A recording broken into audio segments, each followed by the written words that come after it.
Good evening, everyone. Welcome to the meeting of the College Station City Council. I hereby announce that the date is not January 1st. Who put that on here? January 8th. The date is January 8th, 2026, and the time is 6:15 p.m. No voter action was taken in executive session. Therefore, we return to our regular session, which I will pick up the agenda for, and we will move on. I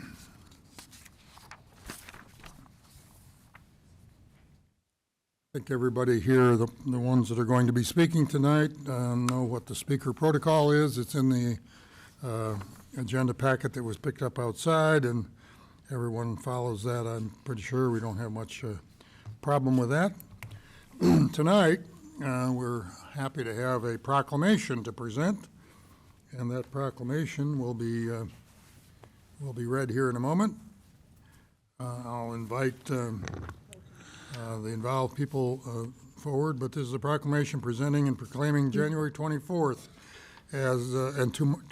January 24th to March 20th as Walk Across Texas. Mayor. I'd like to invite Nikki. Oh, I'm sorry. You're right. I'm sorry. I jumped over something. You're correct. Thank you for slowing me down. Maybe some of us want to get out and watch that football game tonight. Okay, next item on the agenda is item 4, which is the Pledge of Allegiance, and then we'll be followed by a invocation presented by Rabbi Peter Tarlow. Thank you. Pledge allegiance to the flag of the United States of America and to the republic for which it stands, one nation under God, indivisible, with liberty and justice for all. Pledge allegiance to thee, Texas, one state, under God, one and indivisible. Thank you. Rabbi Tarlow, if you come forward. Rabbi Tarlow is also a chaplain for our police department and is very active there and been very active in the community. We welcome you forward to do the invocation. Thank you. Dear God, our God and God of our ancestors, as we begin a new year, we ask that you accept our prayers on behalf of our city, its government, and the officials of College Station. We ask that you pour out your blessings upon the city, upon its inhabitants, upon its leaders, its judges, officers, and officials, who faithfully devote themselves to the need of our community. We ask for your blessing over those who work to keep us healthy and safe. Help all of us to understand the rules of justice and grant that peace and security, happiness and freedom will never depart from our city, our state, and our land. May he who makes peace in the heavens above make peace for all of us, for all the citizens of College Station, and may we say amen. Amen. Thank you very much, Rabbi Tarlow.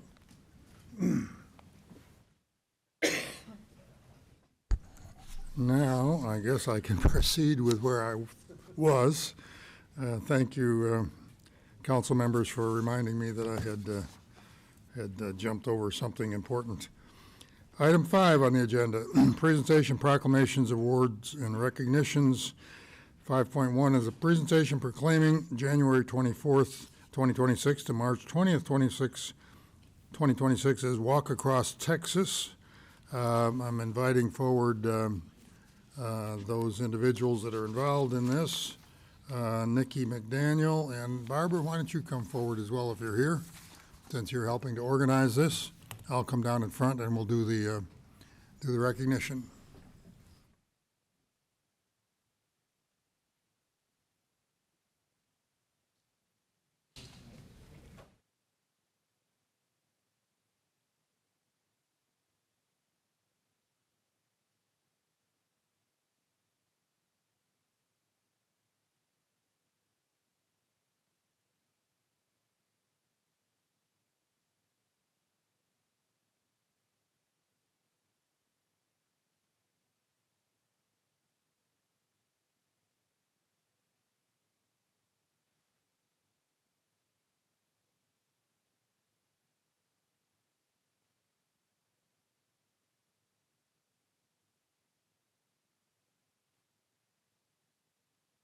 This is an opportunity that we have every year, and it's certainly an important one. And I think the month of January is a time when all of us think about this, and me included. Although there was certainly a wonderful display of sweet stuff around the city hall and around my house over the holidays. So if you're like I am, maybe you'll want to participate in this as well. It's a proclamation. Whereas it is never too late to start an active lifestyle, no matter how old you are, how unfit you feel, or how long you have been inactive, research shows that starting a more active lifestyle now through regular, moderate activity can make you healthier and improve your quality of life. And whereas regular physical activity reduces the risk of dying of coronary heart disease, the nation's leading cause of death, and decreases the risk of stroke, colon cancer, diabetes, and high blood pressure. And whereas regular physical activity also helps to control weight, contributes to healthy bones, muscles, and joints, reduces the symptoms of anxiety and depression, and is associated with fewer hospitalizations, physician visits, and medications. And whereas people of all ages benefit from participating in regular physical activity, such as 30 minutes of brisk walking 5 or more times a week, and whereas Walk Across Texas is an 8-week physical activity program with one goal: to increase your physical activity level. Walk Across Texas uses friendly competition and group support to encourage adults and youth to become physically active. Now therefore, I, John P. Nichols, as Mayor of City College Station, Texas, do hereby proclaim January 24th, 2026 to March 20th, 2026 as Walk Across Texas. And I urge all citizens to participate in Walk Across Texas and increase their physical activity level. In testimony whereof, I have hereunto set my hand and caused to be affixed the seal of the City of College Station, Texas, this 8th day of January 2026, John P. Nichols, Mayor. And I want to thank the sponsors of this. If I'm not mistaken, even though this proclamation doesn't say it, this is tied into the Extension Service, correct? It is. And so you are Family Community Health Extension Agent, and they're the ones that are promoting this. But I know, because Barbara has told me, that the city staff of College Station is also going to be heavily involved in this. And we've got 4 teams that are going to be signing up to participate, but there's a lot of folks here in the audience that could also get involved in the same activity, and I hope you will consider doing that. Thank you all for being here, and I appreciate very much the opportunity you provided to all of us. We're going to take a photograph. Barbara, you can stay up here. Barbara, come on, Barbara. Don't you chicken out on me. Okay, we're going to have a photograph, and we got to center ourselves move a little bit left.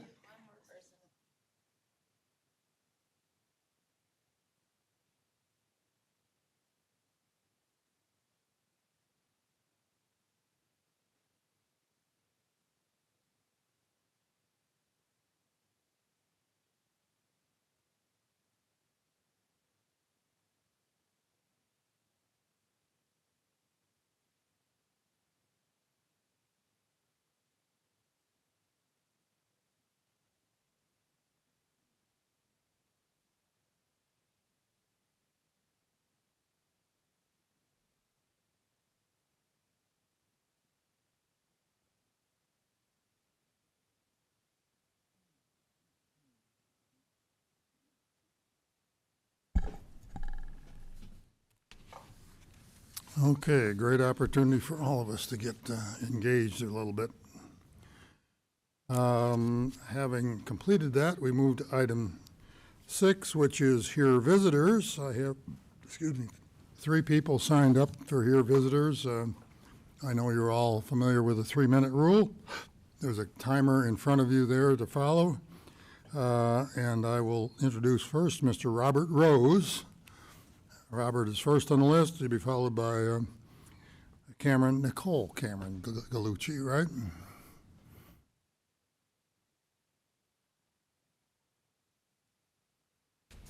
Robert, welcome. Thank you. You moved to College Station now? I've heard that you I sold have. your house and you're living in College Station. And now in College Station. Have Correct. you changed your voter registration card to College Station? I did. It's one of the first things I did. So good, good. Yes, So yes. Thank great. you much. Thank you much. And Oh. I'm in the Crescent Point neighborhood Okay, now. So great. thank you. Thank you. Good evening, Council, and Happy New Year. So I wanted to kind of keep the water conversation going because it's an important thing as we get into 2026 and going forward. Up on the screen here, I've got a snapshot of the Texas Water Development Board Water Weekly. So it's talking about a couple different things, and I've got this handy laser pointer here. So looking at the map there, you see a lot of yellow and orange, and those are all areas that are in drought, and Brazos County is right up about right there. So we're in what you would call, in the yellow is abnormally dry. Thankfully, it's not red, but Brazos County is considered abnormally dry at this point. About 50% of the 254 counties are in drought currently. So we're in a bad way. We're very dry currently. The other thing that's somewhat worrying is as we look at the graph below, this is looking at the 5-year temperature average that the state of Texas has been experiencing. And along right about the middle, kind of where my laser pointer is, I don't know if y'all can see that, but basically since about 1980, you can see there's been a linear increase. Since about 1980, there's been a linear increase in the average temperature in the state of Texas. So it's much hotter now than it was in the 1980s, about 67 degrees average, and no signs of showing that that's slowing down. So the situation is that we've got a very, very dry state, and we've got a state that's increasingly warm, and that's increasingly taxing our water resources and causing people to have to run their air conditioners more, and that's more energy and that's more money out of their budget. And so we've got a problem. And so going forward into 2026, it's my belief, and thinking about this, that College Station and Texas A&M may be in the best position of any municipality in the state of Texas to do something about this and to kind of lead the way and come up with some real solutions. And so the request for this year is that we consider the data and we make some progress toward a better tomorrow. Thank you much. Thank you very much. As a matter of fact, Robert, I may use that tomorrow. I'm supposed to come up with some resolutions for the city for the next year. I'll try to remember to use that as one of my resolutions for seeing some kind of continued progress, which I think we are making in the area of conservation and elsewhere. Nicole, Cameron Gallucci is how she signed up here. Did it? And followed by Neo Zhang.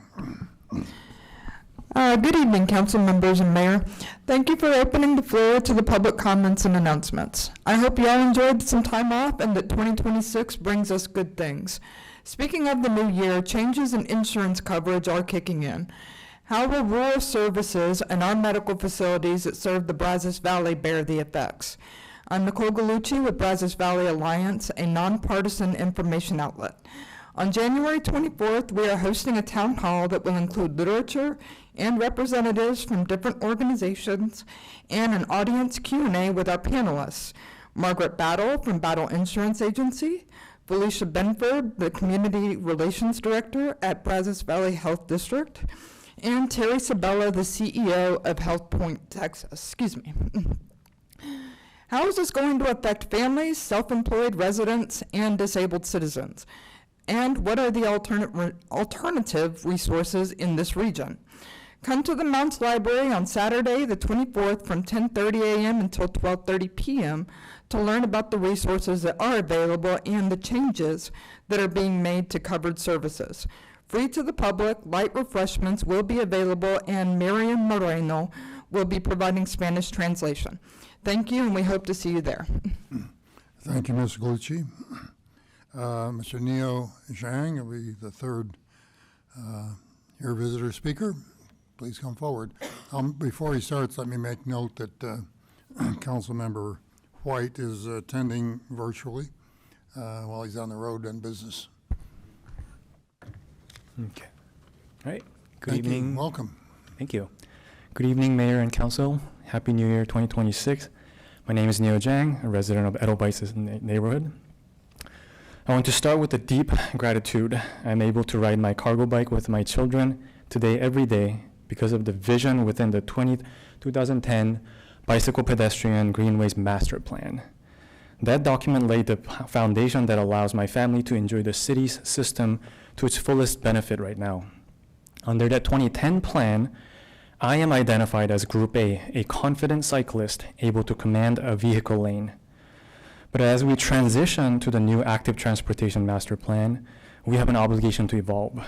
The 2010 plan stated that Group C, children highlighted on the screen, should usually avoid using on-street facilities. It assumed that our streets were for cars and children belong somewhere else.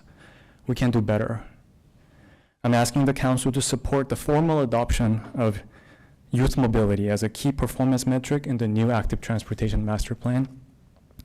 We need to replace this Group C mindset with the children as indicator species philosophy that I presented at the last meeting. In ecology, on an indicator species, next page. In ecology, an indicator species signals the health of an entire ecosystem. In urban planning, the visible presence of children on our streets signals a city that is safe, healthy, and successful for everyone. The goal of the new plan should be to build a network where a child doesn't have to avoid the infrastructure that we build, but is protected by it. If we design streets safe enough for a child to ride bicycle and walk to school, we automatically make them safe for our seniors, our students, and our workforce. I benefit today from the vision of the city leaders and residents from 15 years ago. I feel a deep conviction to ensure that families living here 15 years from today inherit a system that is not just connected, but truly safe for everyone. Thank you very much for your time, and I look forward to working with you in 2026. Thank you. Thank you, Mr. Chang. We appreciate your presentation and your service on committees. Therefore, we will move now to item 7, which is our consent agenda. It consists of items 7.1 through 7.10. Please note that items 7.7 and 7.9 are at your dais, so that when we vote on those, you will we'll make reference to the fact that we're moving to approve the consent agenda with items 7.7 and 7.9 as they appear on the dais when we get to that point. However, we have 10 items. Does any council member wish to ask any questions on any of these? 7.2 for each of you? Any others? Okay, 7.2. Presentation, discussion, possible action on construction contract with Elliott Construction LLC in the amount of $3,551,499 for the construction of the Medical District Trunk Line Phase 2 and 3, plus the city's contingency amount of $355,150 for a total appropriation of $3,906,649. Approval of this item grants authority to the city manager to authorize project expenditures up to the city's contingency amount. Ms. Kane is here to answer questions. I'll start with Mr. Schaefer since I saw him first. Hey, Jennifer, thanks for being here. So just a kind of a question about where these are happening. And I think if I understood, the graphic that we were given showed green lines where new trunk lines are going to be put in. Is that right? Yes, that's where the construction So that's will where be. the construction will be. Yes, and it's in coordination with the Highway 6 project since we'll be in the same work area. So Right. we're coordinating with them, so we're not on top of each other. Okay.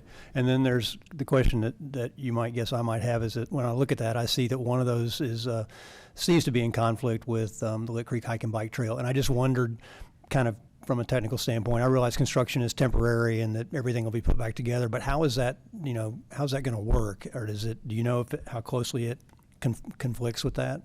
And how long that might be? Yeah, I don't know exactly how long that might be, but I can find out that more specific information and I can share with you, certainly. It does look like there'd be a pretty good chunk. I think there will be a piece of it. Obviously, the line on the map is bigger than it actually is, and so there may be just a section of it, and so we may just have to cordon off a section of it to do that, but I'm not sure then the exact timing of how long that will be and when that will happen. We are focusing on all of the work right around Highway 6 first okay. to get that done in coordination with Big 6 project, and then the rest of it will happen later.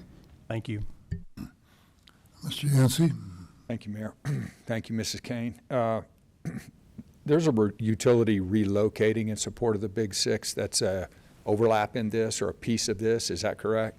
Yes, there is a utility relocation project that's separate from this, yes. Separate from that. This has nothing to do with utility relocating. It does not. No, there is a piece of it that actually is in conjunction with the Big 6 project, but the other project that you've heard from us, the Highway 6 relocates, is a separate project from this. Thank you. And the line running behind the Huntington, the southern map south, that's already there, isn't it? We're upgrading it. Yes, so a portion of it is going to be new and a portion of it is going to be upgrading. Yes, so there's a portion around closer to Highway 6 that's going to be abandoned, and then we're going to put our new line in because we're also getting rid of some lift stations as part of this. But yes, some of it's going to be new line. Well, not all of it will be new, but then there will be some that will be abandoned as well. So the green loop, half loop on map south is not just an upgrade of an existing line, because that line's pretty new, right? It's not just an upgrade. There's also some new linear footage in there? Yes. Okay. And then lastly, to my esteemed colleague's point, and I'm sure there's an engineering reason, but I want to ask anyway, behind the Langford, if that line just continued on and then punched into the property in the general vicinity of what would be, I guess, Corporate Parkway, if it still has that name after we start construction. Mm-hmm. I don't like that name, as an aside. Wouldn't that put that line in closer proximity to the development that's to come? And wouldn't that make more sense, or is there some undulation or gradation of the ground reason that we're doing it along that creek? Yeah, so there is a gravity fed line, so we are having to maintain certain grades to be there. So it's aligned in a certain way to where it's the grades are that way, and so that's why it's aligned where it is. So moving it over may not work. And it's just maybe more efficient rather than trying to do it with the elevation of the dig, just going deeper. It just makes it easier to go along the low draw there. Yes, yes. Okay, thank you very much. Thank you. I think for the public's information, just to clarify what you just said, one of the main benefits of this is we get rid of 2 lift stations.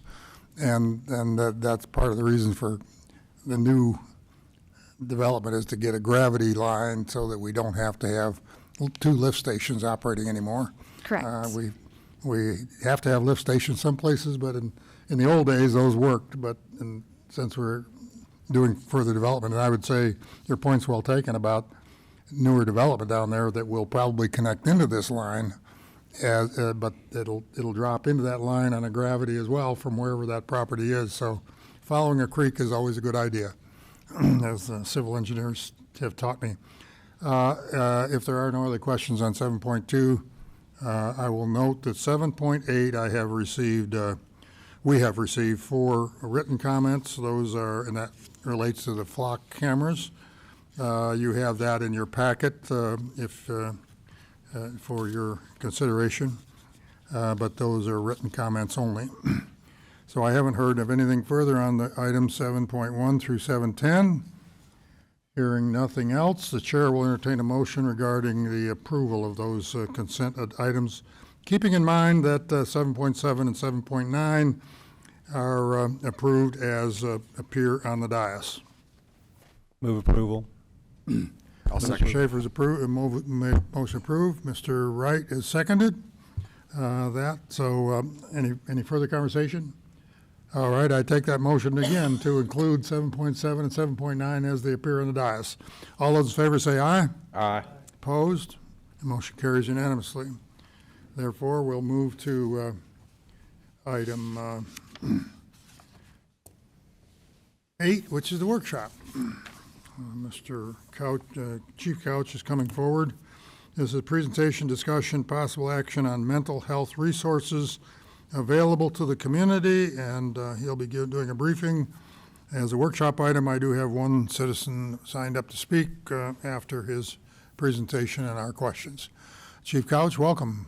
Thank you. Good evening, Mayor, Council. I was asked to make the presentation, and I think the interest was regarding some recent suicides that we had within the community. And so while the presentation won't really focus in too closely on the suicide, it will focus in on the resources available to help us prevent suicides within our community. I'm going to cover the resources we have in the police department, kind of talk through what we do as an agency. I think you will be quite proud of what we've done to invest in resources to help the mental health consumers in our community. And then I'll touch on some statistics for... Could you pull the microphone up a little bit there? Thank you. Yes, sir. We'll touch on some statistics for the work that they've accomplished over the last few years, and then we'll talk about some community resources in addition to what we offer here at the city. To start with, I want to talk about our care team, crisis assessment, response, and engagement. So this is a newer unit that came online, a unit being these two members who are serving full-time in the capacity of serving the mental health consumers. So if you remember, about 2 years ago, we solicited for a grant that we were awarded to achieve these two positions, and we're going into our third. In fact, on consent tonight was a resolution to apply for this grant again for these positions. These members do work full-time in our crisis intervention unit. They together collectively have a number of years of service with our department. Gary Sutherland, our care team coordinator, is what would be considered in our state as an expert in mental health for our industry. He's very well informed and very engaged in the topic. I thought about asking Gary to come with me tonight, but it would have been a 3 a.m. meeting because he's very passionate about the subject. So I saved you that. But each of the members, Officer Jeff Seal, supports Gary, and he's equally as informed on the mental health issues. They're both members of our hostage negotiation team, so they're trained in communication. They're members of the Texas Crisis Intervention Team Association. They're instructors for the Youth Mental Health First Aid. They're instructors for our Mental Health Peace Officer course. They're members of our peer support team. They were two of the members that launched to Kerrville when the floods happened to assist in that environment. They're both threat assessment professionals, and Gary is a master trainer for threat assessments, one of only 40 in Texas. And threat assessments is a tool that we often use in the police department. The school districts also employ a tool like this where you put together the facts of the case, the background and the material related to the individual involved, and you determine what level of threat are they. Are they a threat to themselves or others or to the environment that they're in? And then you use those tools to track and keep up with and help prevent issues and help the people involved in those. We work a lot with the school district. If it's a member of our community that's also a student, sometimes we help them at home, they help them at school, and then they'll use the youth mental health first aid stuff for the families to try and recognize and help as well. So it's kind of a combined effort in that regard. But these two members manage and carry the lion's share of the mental health consumers in our community. They keep a caseload, they proactively reach out, and they're responsive to our partners in the community, helping to maintain that relationship. In addition to that, we have 20 crisis intervention team members. And each of these team members, this is an in addition to responsibility. They're trained as mental health peace officers, and they're assigned to, most of them are on the patrol division or in Northgate. Some may be corporals on patrol, but they are the ones that are going to be responding to sensitive issues that may rise to something a patrol officer that doesn't have a mental health peace officer certificate can't quite handle. So we have 20 members. Again, the academy today is training all police officers on 40 hours of mental health. So they're getting a decent foundation of understanding of the issues they're likely going to deal with. In 1819, we trained the entire department in that same course, so everyone had that same level of training, and it just kind of bolstered the culture of serving mental health consumers, but it also enabled us to collectively deal with the lighter mental health issues of any responder that responds, to recognize and be able to provide some solutions. If they're sensitive, they'll call over a crisis intervention team member, and then they'll provide that additional level of care because they've been through they have a mental health peace officer certificate. If we look at some statistics on what we're seeing, this is for 6 years back to 2020. You see the number around 600, kind of elevated to 723, and then it jumped to 1,300 for the last 2 years. Two reasons for the jump. So we have a code that the police officer that takes a report attaches to it that identifies it as a mental health consumer involved. And those reports that have that code would count in this graph. Prior to going full-time in 24, there were some codes missed. So we had an average of about 700, and we were missing some codes because there wasn't a system to go back and do that. Now my care team coordinators read every report, so we don't miss them. We don't have any that aren't being tracked for statistical purposes and follow-up, because we didn't have the ability to give them a caseload, and now they carry a caseload of the consumers, and they do proactive outreach, and they track the numbers more accurately. So you see that elevation for no other reason that we hired full-time people to manage this program. I have a question. Would you rather me hold it to the end or ask it about Ask it, please. Like, what is the total number of incidents that you respond to a year? Can you remind me of that? I'm thinking about percentage. Is this a... Yeah, I mean, we may deal with, we may have about 100,000 face-to-face contacts. That'll include our traffic contacts and stuff. We probably collectively get about 50,000 plus calls for service, and we'll have about 1,300 per year the last 2 years that are going to be involving a mental health consumer. So a fair number, but not necessarily large by percentage. It's large in the sense that they're sensitive calls. They're more involved calls, and they're risky calls.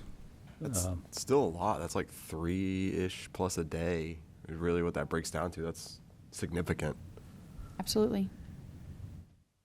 So when you see the red bar, those are going to be the reports written off of the incident. So of the 600 that we responded to in 314 of those led to a welfare concern report, where the officer had enough material that he needed to document, he or she needed to document that and forward it up. Not necessarily for evaluation of prosecution, but for record keeping or for further calls that we get later, we'd have something to follow up on. In 20, you have 296 on the light blue graph. That's where a POEC was written, and a POEC is a protective order of emergency custody. It's where there was enough information at the time to suggest that person was a risk to themselves or others, to the extent we needed to take them into custody, find a bed, and insert them in a mental hospital. So of those in 314, 296 of those we took custody of and got them to a hospital for evaluation or treatment. There certainly are times where we don't do a POEC, but they may still go to a hospital. If we have a cooperative family with resources, they may not need us. They may already have a counselor, they already be seeing a physician, and we can help facilitate that for them, but they go on consent. Well, that wouldn't count for a POEC. A POEC is the ones where regardless of opinions, they need to go and be treated at that time because they're too much of a threat. And those numbers are pretty consistent throughout each year. Here's some crisis intervention calls for service. So of the calls, if you look on the far left side, you have the self-reported. These are the individuals. Of those 1,300, these calls are for the last 3 years. So we average about 140 that call in themselves saying, I need help. So some of those will come through your crisis line, some of them will come through dispatch, or sometimes it may be generated and then we get there and realize it's a bigger problem than even the consumer thought. Of those, you have on average about 140 or so that are injured, self-injury, where they weren't injured by someone else, they injured themselves in a way to harm themselves. So of the 1,300-ish or so, there's an average of about 140 that are injured and will need some form of medical treatment. About 120 or so are on substances when we arrive to scene to evaluate the scene. An interesting category, I think, is the next category in the force used. As I mentioned, these are some of the more risky and sensitive calls that we take because you have someone who is not in their right state of mind and could be in a state of aggression or other. And of those calls, we've only had an average of 8 over the last 3 years where we had to use any force. And I think that speaks really highly of our personnel. The level of work that they put into communication and force avoidance and deconfliction and those things is really good. And I think a number like that really exposes how good they really are at what they do. I'd mentioned we had about 100, we have about 100,000 face-to-face contacts. In the department, we have only slightly more than 100 uses of force per year. So if that gives you a number of how often we're actually using force in our environment, it's really, really low. And I attribute that to the professionals that we hire. We hire well, and we budget to train them. And there's the need for accountability from time to time. So really proud of that we're able to get this done in it was such a low number. Of the people that we're dealing with, you have about 80 or so on average a year that's juveniles that are going to be juveniles, and that's going to be 6 to 17 by this classification. You have about 25 or so that are veterans. The school district, the school does include the school district and Texas A&M students. We compartmentalize them together in school. That number did spike in 25, and that is related to our care team working more hand in hand on a handoff. If we have a consumer tonight that is a student enrolled in the school, there is a pass down to the school district tomorrow so they have that information so that we can not just treat at home, they can treat at school to make sure that everybody has the right information. So that's why that number spiked. We started getting really more active with the district. Your homeless population amounts to about 40 a year consumers that we deal with on mental health crisis, and then the crisis line is about 30 a year that come through the crisis line. Our age demographics, so 6 to 17 as a category. These are last year totals. We had 107 in that group. The larger brunt of our work is from that 18 to 25 and then 26 to 35. That collective group from 18 to 35 amount to half of our work. And then they gradually drop with the more mature population. And that's very consistent year to year. That graph would match up year to year.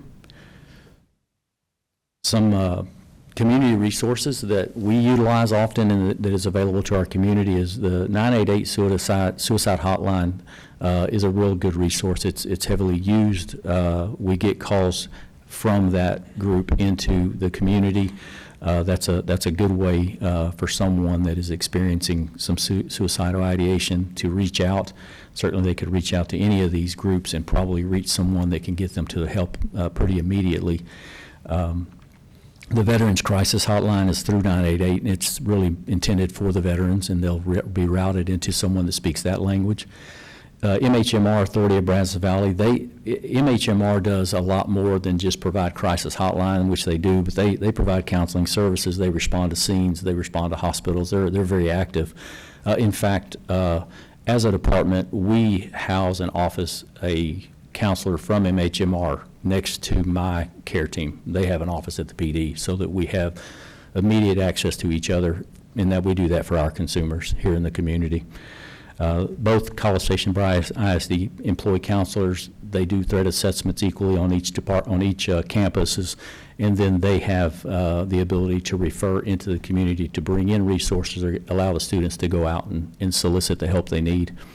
Mental health first aid or youth mental health first aid, those are programs for the families. Those are programs intended for the family to be able to understand how to identify mental health or substance abuse, and it gives them targeted strategies to help overcome those things in the home environment. Of course, Student Life at A&M and Blinn College are equipped to help their student bodies with counseling services or referral options to get the students the help that they need so that it's available to them. And then NAMI is a national mental health group that's providing those services nationally. In this presentation, I put in Gary Sutherland, my care team coordinator's link tree, and that is a full list of all the resources available, and he makes that available to the citizens that he encounters in doing their jobs. And that is the extent of it. We do a really good job with the people that we know have suicidal ideas. The ones we often see resulting in suicide weren't on our radar. It's unfortunate, but they didn't have family that reached out or reach out themselves. So if we can get them into our system, I am very well equipped to deal with that and get the help needed to maybe prevent something like that from happening. I can tell you I'm quite proud of this group. We have a lot of units in the PD doing a lot of good work. This is one, and I know y'all worry about a lot of stuff in your responsibility here. This is a box you can check in the city of College Station. We're invested in it, and we have the best team members doing this good work on a daily basis. So certainly one that I'm proud of. And any other questions, I'm happy to answer those. Great presentation. I have a few questions, but I'll defer to my colleagues, starting with Councilmember Smith. Do you have any questions? I don't have any questions. I just want to say thank you for the services that are provided to our community. It's a wonderful thing. Yes, sir, and I give that back to you guys. You guys have budgeted those things in for us and helped us when we see a demand. And to be honest with you, mental health related calls aren't really a law enforcement call. When they're immediate, there's not another resources that's going to be able to respond and address that issue. So we've had to learn our way, and that's just become a part of our industry now. But most often, 80% of those calls aren't police calls. So we just do the best we can to train them and prepare them, and they've gotten really good at it. Thank you. Thank you. Mr. White? Right, Mr. Wright, I apologize. You're fine. I know that you kind of explained that the huge jump in numbers was more about reporting, but do you think the general feel is there are more mental health calls than there have been before? Or is it just, is it pretty steady? It seemed pretty steady and then it jumped because the reporting changed, but. I don't know the reporting did cause that significant increase, but I would say over the past 5 or 6 years, it's been pretty consistent. I think we've gotten a lot better at it. I think we've gotten a lot better at providing resources, not just as a city, but as a body. You know, that concern has been, it's led to some big events, and I think as a result, there's been funding thrown at it. There's been a lot of effort put toward it, so I think we've balanced it out. The problem's not going to go away. It's a heavy problem, not just for us, but in the school district, it's pretty heavy. So I know it's going to continue, but I would say it's getting better. Our work is getting better, so it's kind of helping to balance it out some. Well, good. I really appreciate the presentation. Appreciate all that y'all do in the community. Thank you. Yes, sir. Thank you. Thank you. Mr. White, Yes, you're next in line. Thank you, Mayor.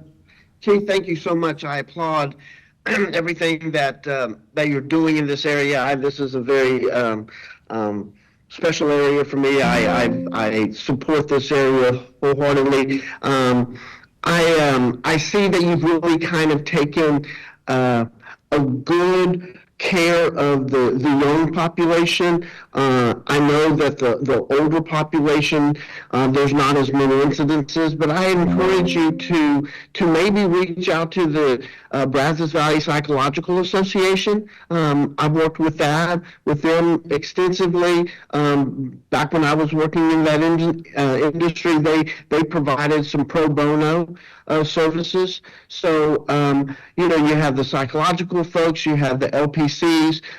Once again, I know the kids are taken care of through their school mental health services, but maybe explore those options. And I cannot thank you enough for all you're doing. This is a great service to our police force and our citizens. So thank you. Yes, sir. Thank you. That's a good suggestion. My care team will be watching the presentation, so they will have that information and can do that follow-up. Absolutely. Ms. McElhaney.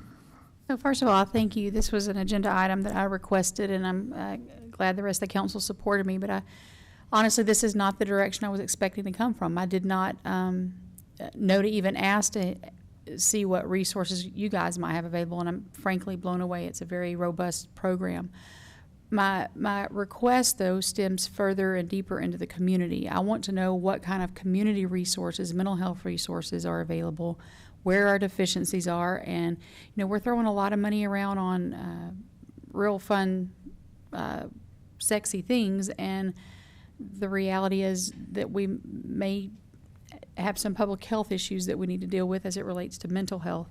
I would like for there to be a part 2 that addresses the community as a whole to determine, do we have adequate resources in the community to meet the mental health need.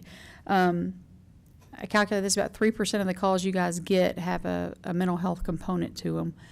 That is substantial, and like William pointed out, that's what was that, three a week? I mean, 3 a day. 3 a day. I mean, that's a pretty intense number.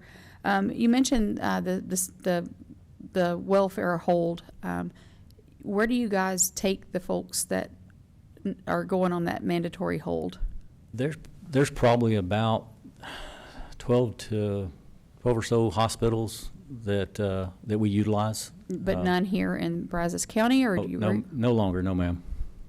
So we don't have a place that someone can weather a crisis. We don't have a place that can treat them overnight. There's lots of LPCs and other counselors here that provide treatment that they're seeing in their continual care and stuff. But if we are going to put someone in a hospital, they're probably going to go to Cypress, would be about the closest. Is that problematic for your department, or does it create undue burden? The sheriff's responsible for the transport. Okay. And 90% of them, they do. If they're tied up on other transports, I might have somebody transport themselves down to a hospital in Houston.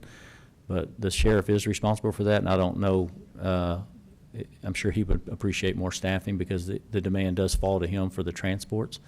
Now, there's probably enough regional hospitals to find a bed most often, but locally, we've been without for a few years locally.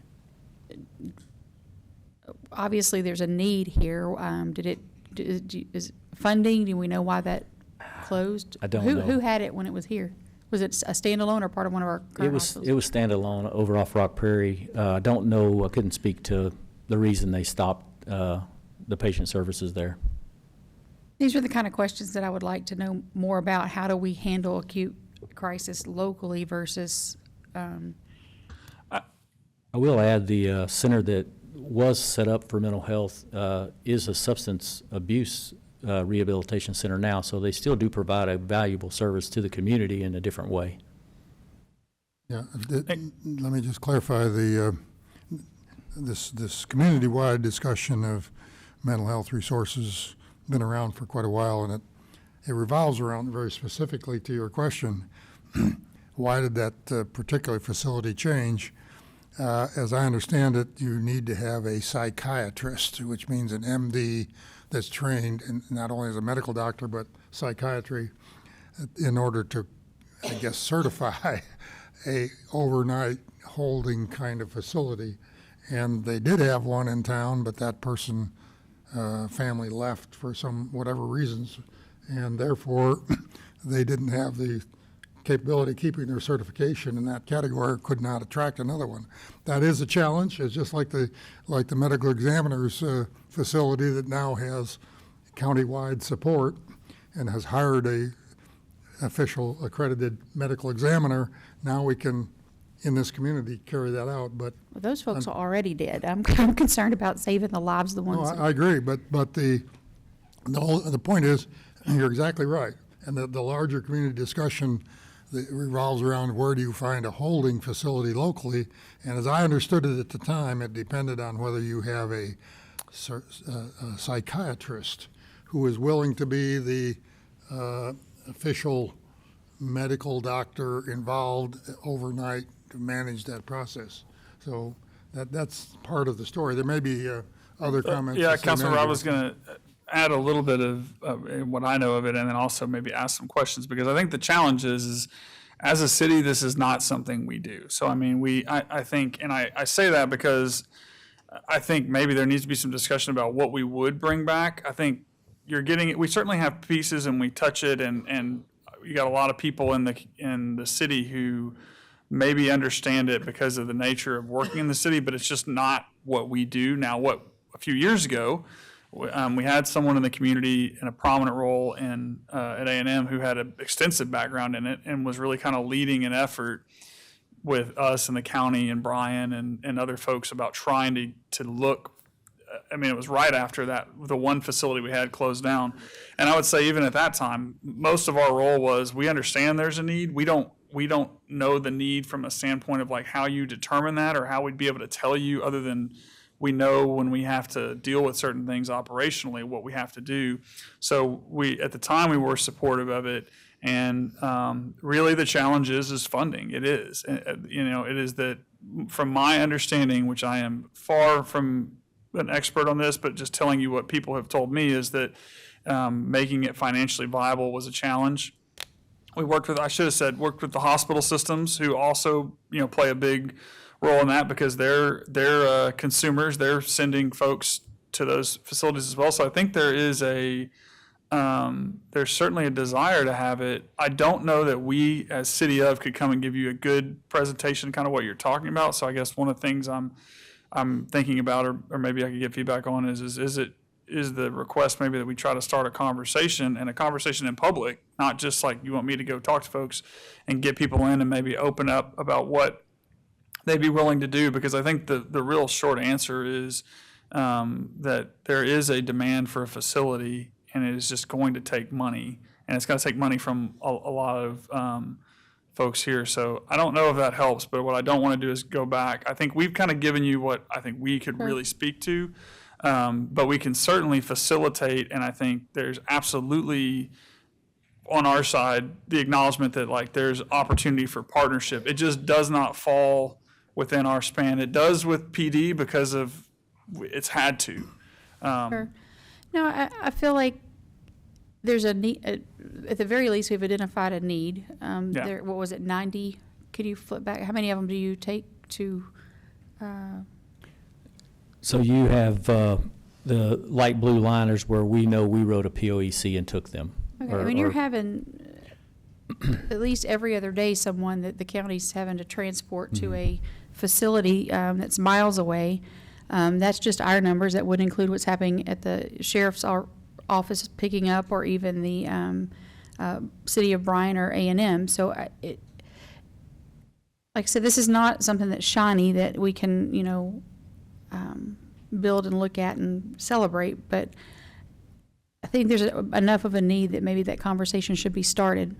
And if we're all chipping in, then that cost may not be as much, and it may save some lives. And I would also point out, to your point, the chief did a good job, I think, of kind of separating these out. What you're not seeing is the people that have demand for those facilities that are not calling law enforcement.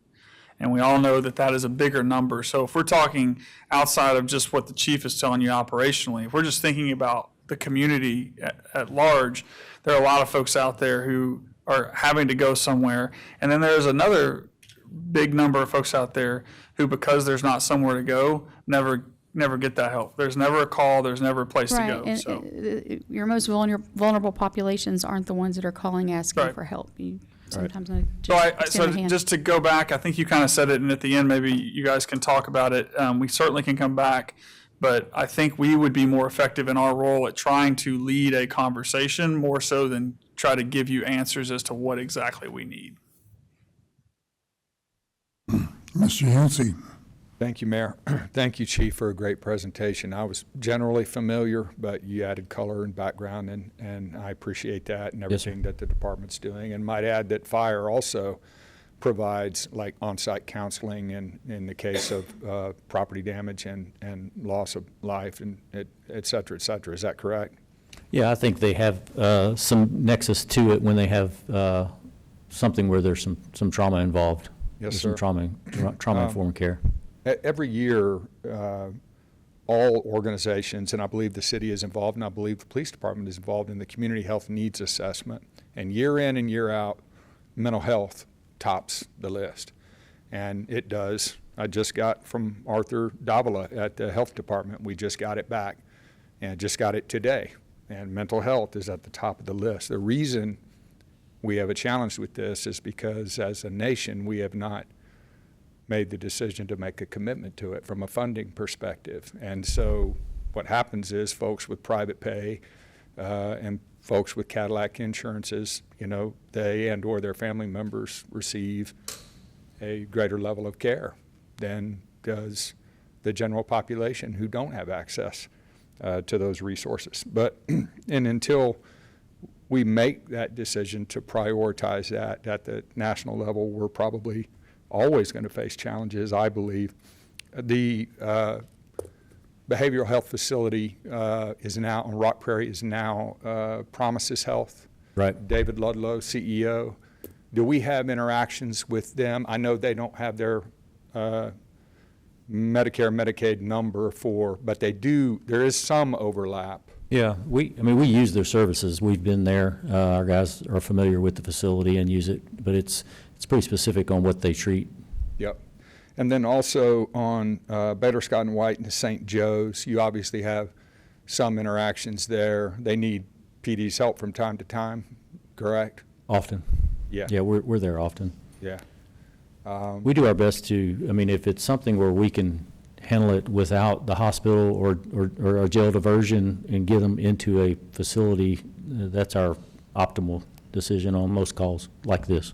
But you don't, unless there's a physical injury involved, we're not transporting to them. Typically, they're calling us and Yeah. saying, "We need your Typically, help." on the substance abuse stuff where they have substances on board, we may have to get them treated for that first before we can get them into the hospitals or into the further care for the mental health stuff.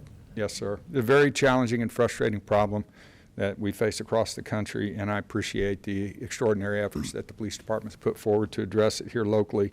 My last question, federal funding or any federal legislation, we're getting ready to put together our legislative request profile. Can you think of anything? And if you can't right now on the spot, could you send me an email with things that you think might help if there were some federal funding or grants available that? Sure. Mm-hmm.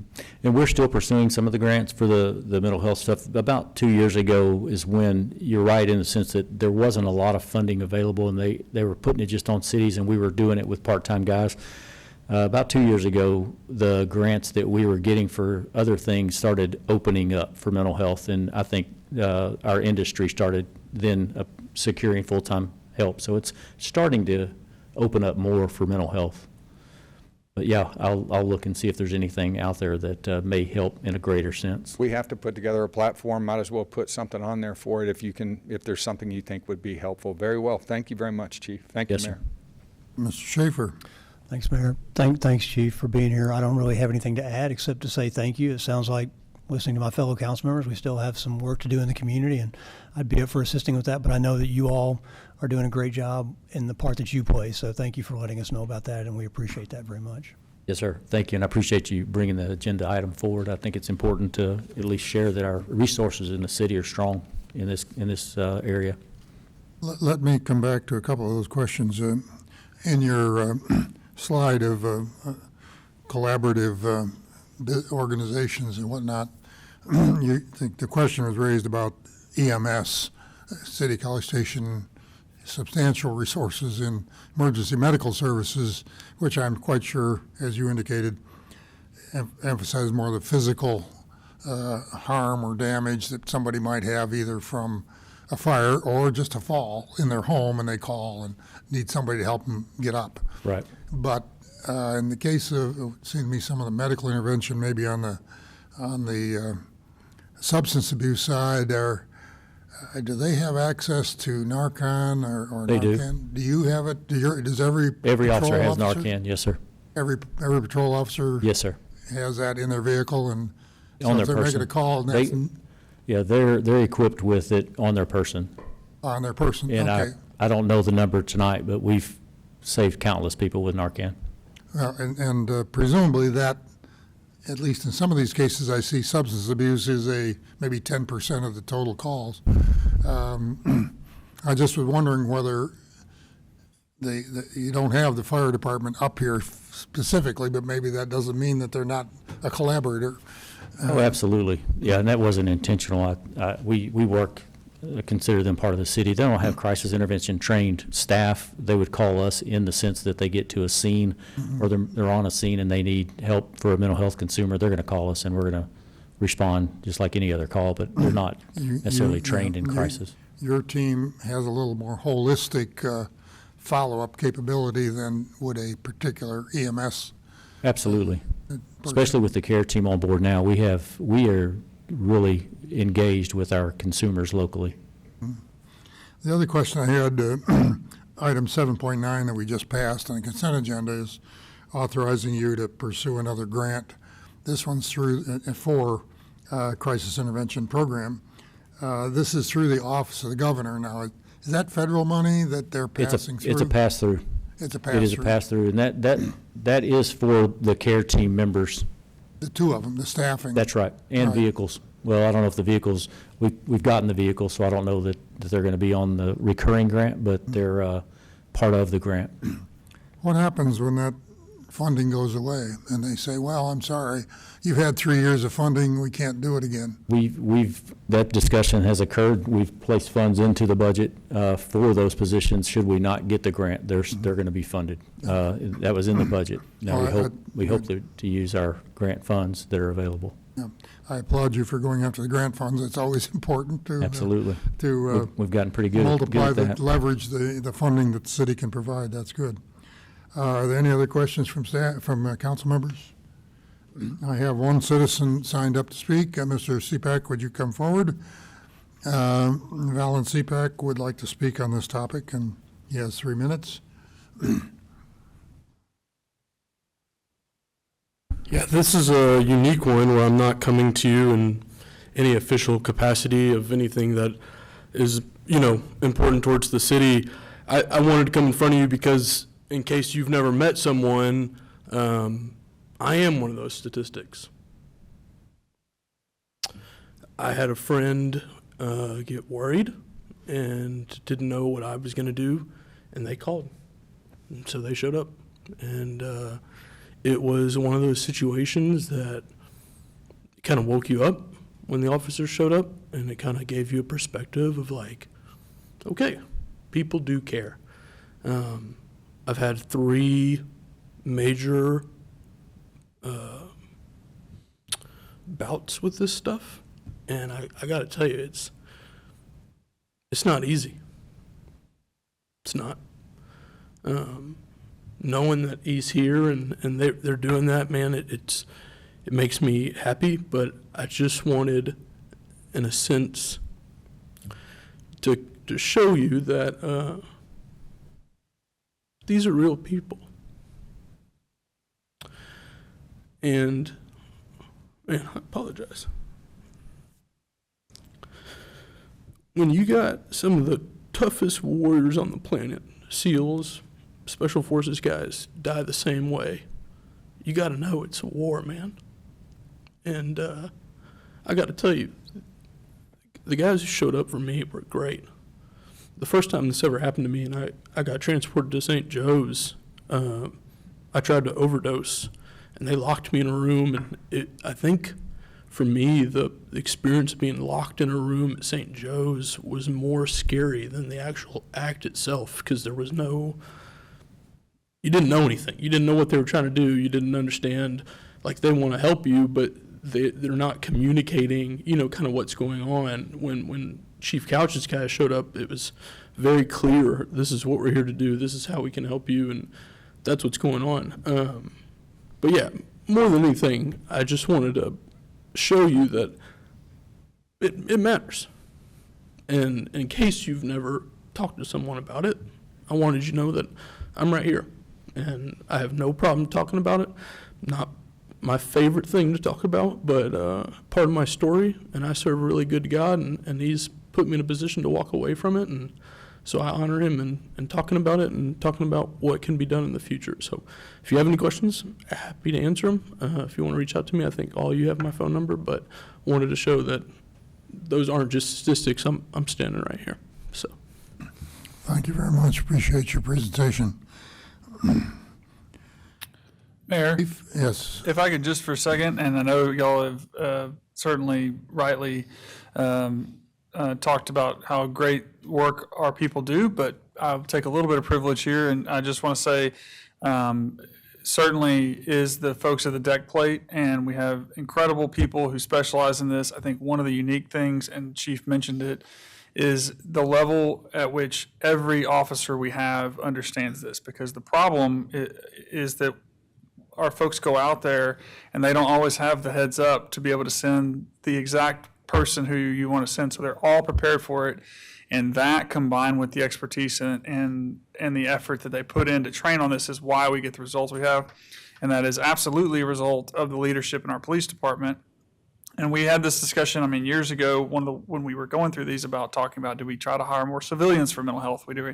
And again, I give so much credit to Chief Couch, because one of the things he explained to me was, that would be great, but the problem is we got all these people that are out there, and we don't have the ability to just send one or two people that are our person every time. We got to have everybody. And so the statistics you see, which we are never, good enough, but the rate of success is not by accident. It's because you have people in the department who are actively thinking about this stuff.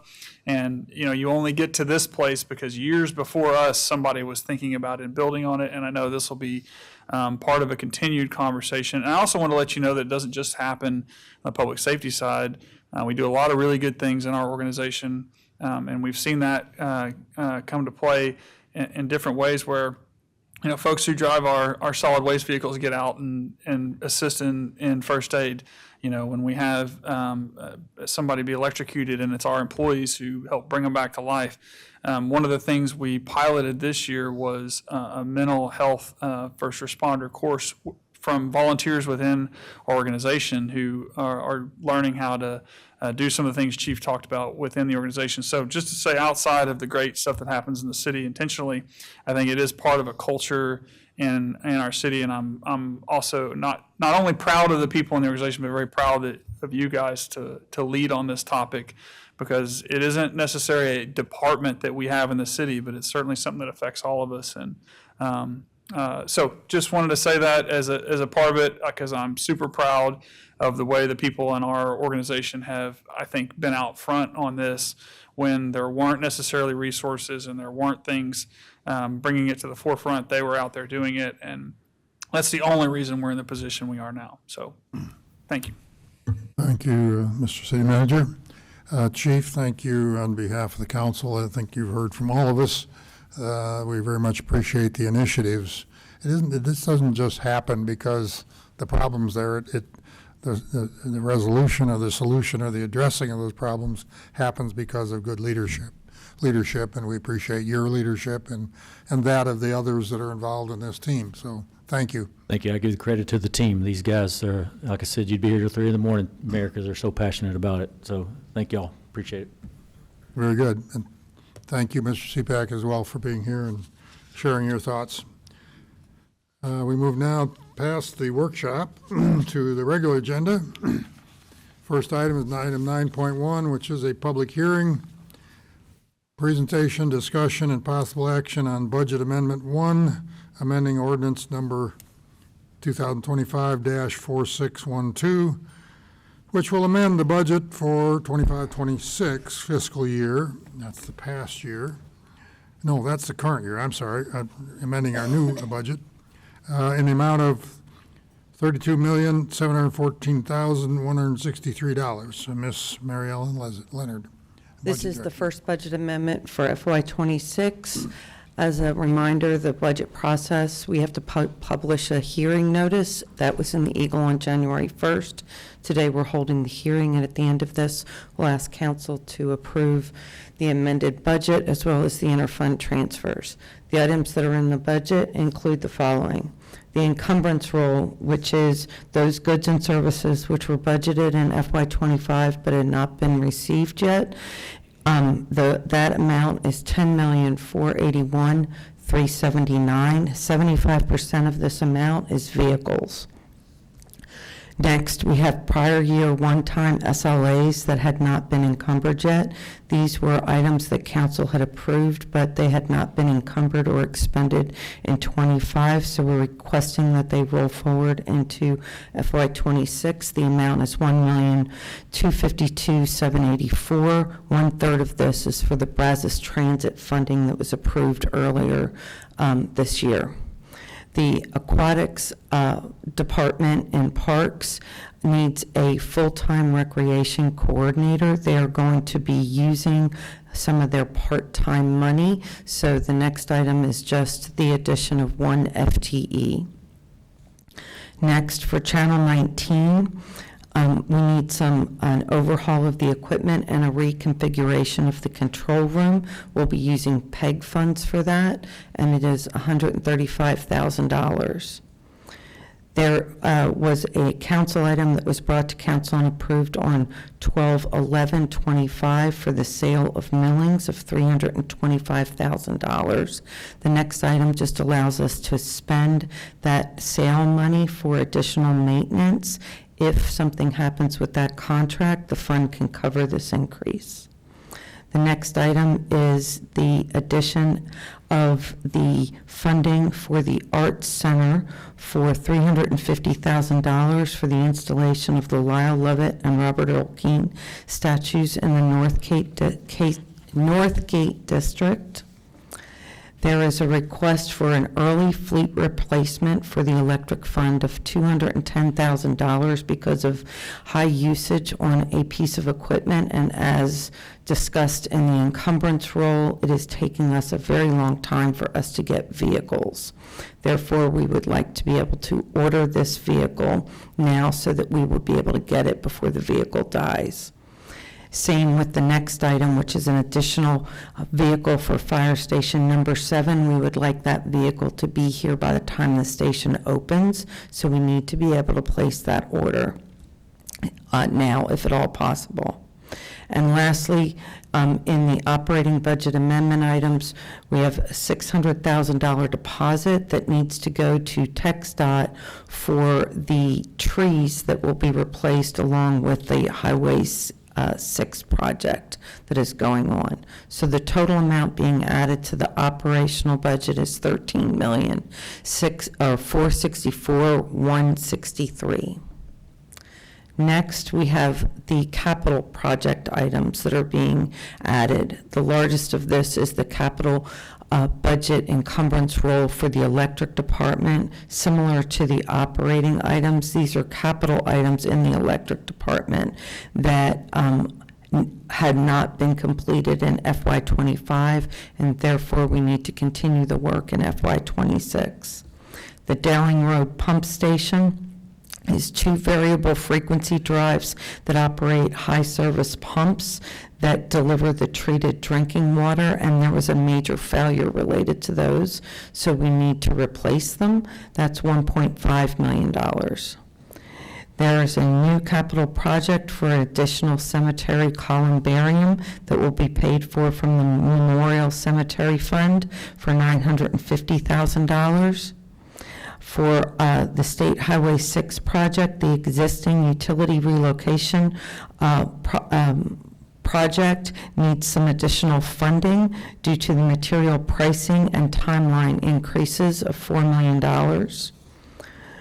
The Lincoln Center Improvement Project that was approved by the voters in November of 2022 needs an increase of $350,000 in order to continue and finish up that project. Those funds will be coming from the Parkland Zone 1. And then the last item on here is we have 2 additional synthetic field replacements at Veterans Park that have reached the end of their useful life. And there needs to be a capital project for $1,500,000 to replace those fields. Those funds will be coming from HOT. The total capital budget additional amount is $19,250,000. In order to be able to complete all of those projects, we need to be able to move some money around. So there is a number of interfund transfers. For the cemetery columbarium, we are moving funds from the Memorial Cemetery Fund to Park CIP. For the VPAC synthetic field replacement, we are moving funds from the Hotel Tax Fund to Park CIP. We have an intra-fund transfer, which means it's within Park CIP, where we have some savings from the Central Park Operations Shop of $3,200,000, and we are moving those to the Thomas Park redevelopment project, as that project needs some additional funding. We have some additional water and wastewater impact fee revenue that we would like to be able to utilize for the water and wastewater additional projects that I just mentioned, to the tune of about $250,000 each.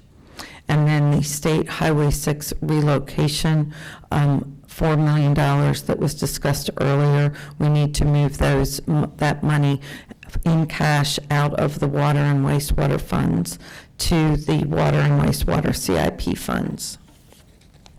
So to recap, the budget that was approved back in August was $474,225,698. The first budget amendment is requesting additional operating items of $13,464,163 and additional capital items of $19,250,000 for a total of $32,714,163. That'll bring the budget after Budget Amendment 1 to $506,939,861. Mayor, if you would open the public hearing. Let me ask if there's any questions from staff first, or from council. Any questions? Mr. Yancey? Bear with me, Mary Ellen, that was perfect.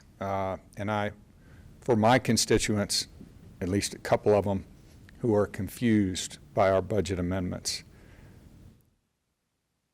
the encumbrance roll is money that has been earmarked or assigned for something in a prior year that was not expended in that year in which it was encumbered, and so thusly it rolls to the next year, correct? It is for items where we have ordered something, but we haven't paid for it yet because the goods have not gotten here.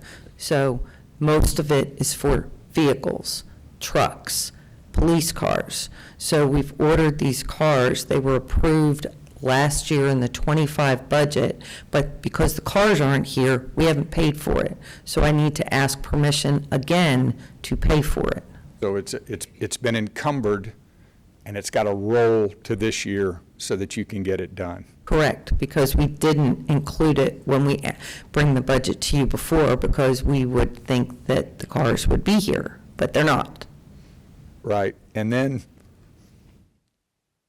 because this is a budget, right, this isn't a revenue expense ledger, this is a budgetary document. So just because we sold millings and the city took money in, and in other instances, it's money that we have to pay out. You have to just account for the money, period, in this budgetary document, right? Correct. Thank you very much. Thank you, Mayor. Thank you, sir. Yes, this is a public hearing, so the floor is open. Open the public hearing. I have no one signed up to speak on this item. I don't see anyone coming forward who wishes to speak on the item. So therefore, I will close the public hearing and ask, I assume we can then vote on this immediately? Any special requirements in the vote? No, there's no special wording. I need you to just vote on the ordinance, and if you would state the budget amount, that would be great, and then approve the interfund transfers. Chair will entertain a motion regarding this item. Mayor, I move to approve the adjusted budget to $506,939,861. Second. Do I have a second? Second. A second from Mr. Schaefer raises, from Ms. McElhaney, okay. I didn't know whether you're pointing or raising your hand. There you go.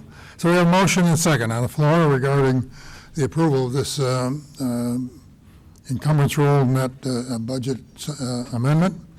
All those in favor say aye. Aye. Opposed? Motion carries unanimously. Thank you very much, Ms. Leonard. I need you to approve the interfund transfers, Mayor, if you Separate would. motion? That's fine. Okay, Chair will entertain a separate motion to approve the interfund transfers as outlined in the presentation. I'll move to approve the interfund transfers as outlined in the presentation. I will second that. We have a motion from Mr. Wright and a second from Ms. McElhaney, and therefore we will have a motion on the floor. Again, no one has signed up to speak. I guess we already closed the public hearing. So, if there isn't any further conversation, all those in favor say aye. Aye. Opposed? Motion carries unanimously. Thank you. Very good. Thank you very much. We appreciate your careful attention to all things fiscal. Item 9.2, presentation, discussion, possible action regarding the approval of contract granting home investment properties program home funds of the Brazos Valley Community Action Program, BVCAP, in the amount of $320,000 for the purchase and rehabilitation costs related to the acquisition of a single-family home located at 1015 Toledo Bend Drive in order to create an affordable rental property. Mr. Brower will make the presentation. This is not a public hearing, but we'll get to that in a minute. Good evening, Brower, thank Mayor you. and Council. David Brower, Planning and Development Services. And tonight, for your consideration, we're bringing an agreement with Brazos Valley Community Action Programs using Home Investment Partnership grant funds for them to purchase and manage 1015 Toledo Bend Drive as an affordable workforce rental opportunity.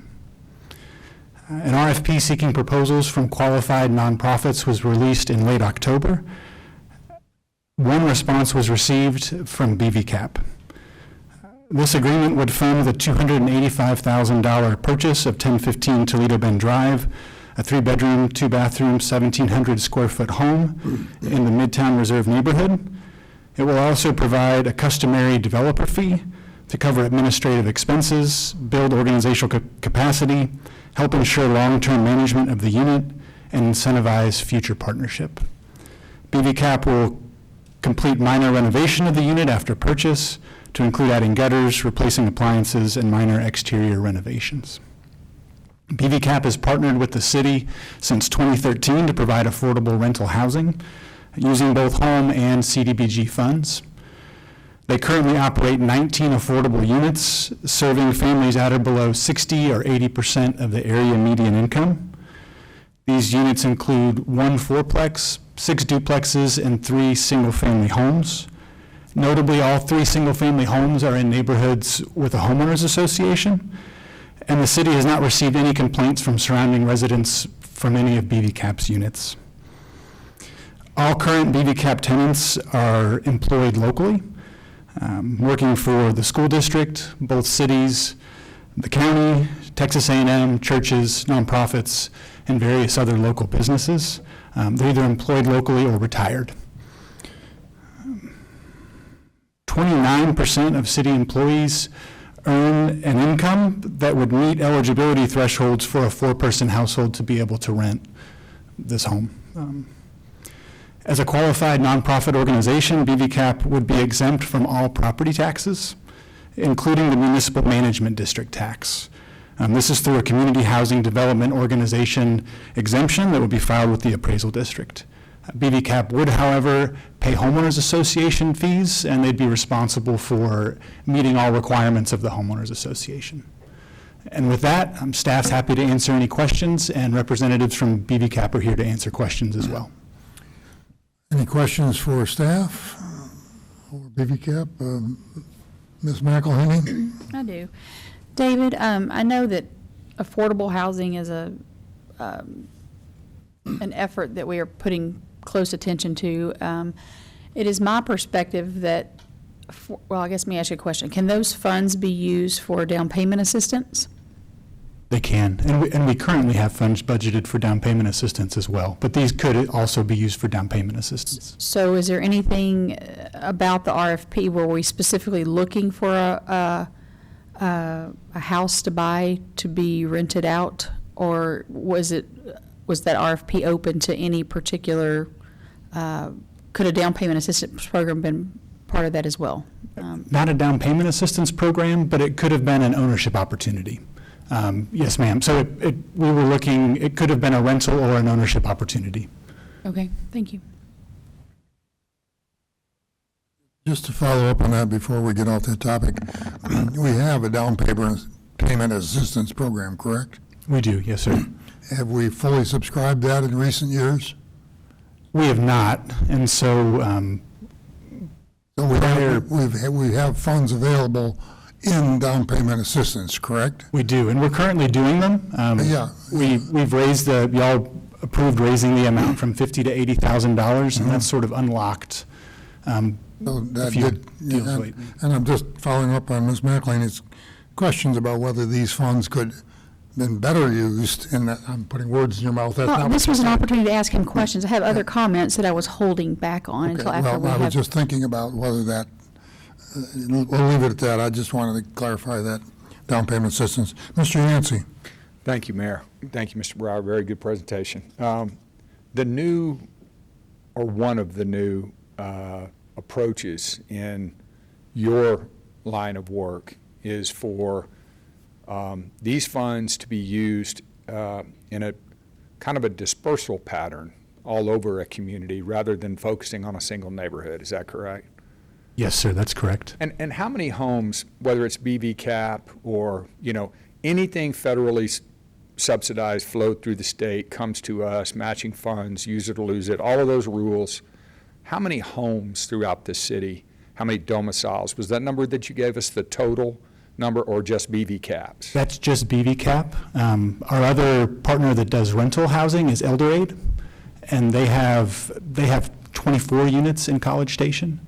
And then we've partnered with Habitat in the past as well. So you guys work really, really hard to help folks in need, and the inventory of those homes grows over time. If one looked at a snapshot for one particular year, one could be forgiven maybe for saying it's not that impactful, but as time goes on, and year in and year out, you build an inventory where folks that need help can get it.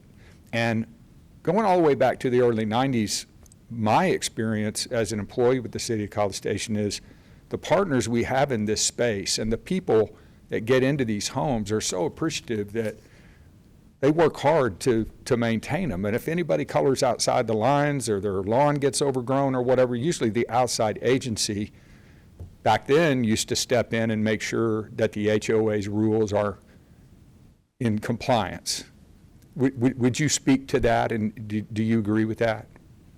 Yes, sir, I do. And since 2013, we've partnered with BVCAP, and in particular, they've proven to be excellent property managers. And so they do a really great job with tenant selection, and then they do a great job with maintaining their units. And so, like you said, our long-term goal is for them to continue building capacity, to continue this work, and with rental incomes they receive, to then be able to turn and do other good things in the community. And a couple lightning round questions. First home I ever bought was on Windswept. We have one in Shenandoah. One of these homes is on Wind Free, is that correct? Yes, sir. I won't call out the exact address, but it's in that neighborhood. And I think we've got a goodly number in Shenandoah and surrounding, do we not? How many throughout there? Yes, sir. The 3 single-family homes are all in Shenandoah. Okay, and how many single-family homes do we have under this program in Midtown? This would be the first. Thank you very much. That's all I had. Appreciate the presentation. Thank you, Mayor. Thank you. Mr. Schaefer, do you have any questions? Okay. Are there any other questions? We don't have anyone that wishes to speak. We did receive 2 written comments. If you want to look at those, they're in the back of your packet.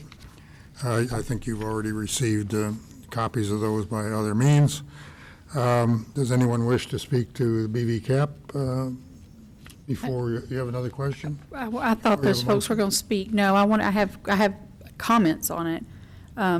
I was waiting for the. Okay, well, if there are no other questions, and if no one wishes to have a presentation by BV Cap, Mr. Brower gave a good summary, I think. We can then turn to discussion. So, yes, Ms. McElhaney, you're recognized. All right, David. I applaud the effort here. However, I am really struggling with the focus that we have put on home ownership or ownership of a space as to why we're going into a single-family neighborhood and creating more rental property. And I know the statistics over there, I'm not, but I would much prefer seeing these funds go to a down payment assistance program or our current one, something that will encourage ownership. That is the warpath we have been on for the last year and a half that I've been actively following the housing crunch here in town. And I don't like seeing us divert our effort to funding a rental property. I can't support this knowing that the real opportunity is in creating ownership in something. And I think we would have a much better return on investment if we went that route. And if I could just, one perspective is a lot of young professionals or folks that are in the income brackets that would qualify for this. The average rent in Midtown is a little over $2,100 a month. We looked at 19 that were currently listed. This will rent for about $1,100 a month.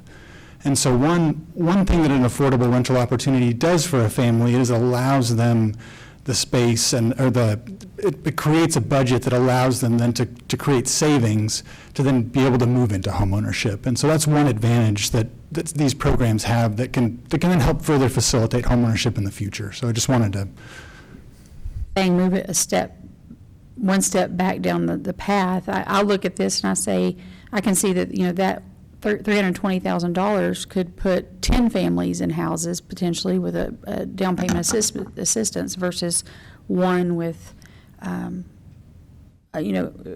do basically a lower rent rate. So, David, just to clarify, down payment assistance is up to $80,000, correct? That's correct. And do we currently have existing funds if people wanted to qualify for down payment assistance? This is not an either or. That's right. So we do our program, we have funding, and we're reaching out to realtors and lenders, and we've currently, we had 3 people come in and apply the week before we were out for Christmas. So that program is moving along, and we've done 3 within the past 4 months, and so that's working. And every year when we do this, I know we do the presentation, but just because when they come up, they haven't been, when we do a presentation, we do outline how we allocate that funding, which may be some of this conversation that you guys are having too, is where you want to allocate that funding. I don't believe, since I've been here, we've ever run out in any one of those categories, but we do an annual presentation on that, correct? We do, and so we'll be coming with our annual action plan in June with next year's budget for CDBG and home funds. And so that's where we'll outline and get your feedback on where the money should go within those buckets in the budget. Mr. Brower, could you tell me, did I read somewhere in your presentation, these funds are part of the 2004 allocation or not, at CDGB money? And it's, I believe they're 2024 home dollars. Yeah, It's well, Home I'm Investment sorry, Partnership. home dollars. So they're 2024. Do we lose those funds if we just encumber them or just not do this and wait? We do not. So with the home grant, we wouldn't that's lose good the for money. We have several more years to, if we were so inclined to use the funds. Okay. I'm just trying to follow the money here to it, not directly related to the earlier comments. The BV Cap receives the rent, right? That's correct. $1,100. Where does that money go? That money goes to BV Cap, and it's used to help cover their costs. And then what's our hope is, and what we do when we underwrite it, is we look to make sure that there's some surplus beyond that. And the goal being that they can then use those funds to do other activities that So are similar with those money. It doesn't come back to your home fund here at the city? It does not. Right, okay. I just wanted to make sure I understood that it's BV Cap then that is capitalized to grow their program with the returns from this and the other properties they manage. Presumably they get a little bit of return on our equity. That's correct. And they've, in their list of 19 houses, I believe, is it 5 or 6 of them? Were purchased with money that didn't come from that came from their proceeds Right. from previous activities. And that's a plus in my mind, that they're an entity that can grow and do more good in the community. Any other comments before I ask for a motion on this? I guess I have one question, Mayor. Yes, sir, please. Typically, these buckets of funds that we receive, CDBG, home, what have you, they come with a lot of strings and regulatory hooks, and that money has a very specific color. If we wanted to, by legislative fiat, could we just move those funds over to the down payment assistance program? I'm just curious. Could we have that kind of flexibility with those funds? We do, and so our budget, we can do, if it's above a certain amount, we can do a substantial amendment. And we've done those in the past, and that involves a public comment period.